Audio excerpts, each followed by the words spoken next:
Makit-an sa sini nga video ang pagpadalagan sa isa ka tricycle. Mation-tion, may isa ka motor nga madasig naglabay sa kilid sini. Apang talalopang doon, nga may isa ka lalaki nga nakamotor ang binangguan kag natumba. Natabo ang aksidente sa barangay Cagay, Rojas City, las 8:19 sang gabi sang Nobyembre 13. Sunod sa kapulisan, papuli na ang biktima nga ginkilala kay Vincent Obafial, 38 anyos, residente sa mga barangay. Nalipong ini matapos nakaangkon sang samad sa ulo kag iban pangabahin sang lawas, gani gindala sa ospital.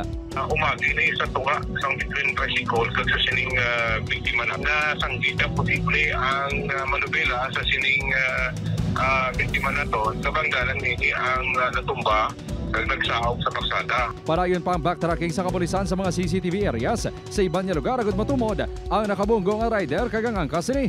Sa karon, nagapaayo sa ilabalay ang biktima.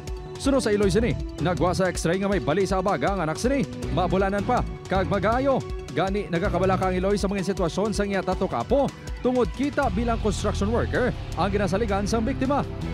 No, kung sino ka man nga nagbunggo kay Buloy, di ba bulig man sa hamon sang gastuso. Kaluluwi man si Buloy nga may pamilya, paano ni siya? Hindi naman to ikaw ginarangan, ikaw yung nagbunggo sa iyang nga wala mong kamigin buligan man, hindi ka man namon pagkasuhan.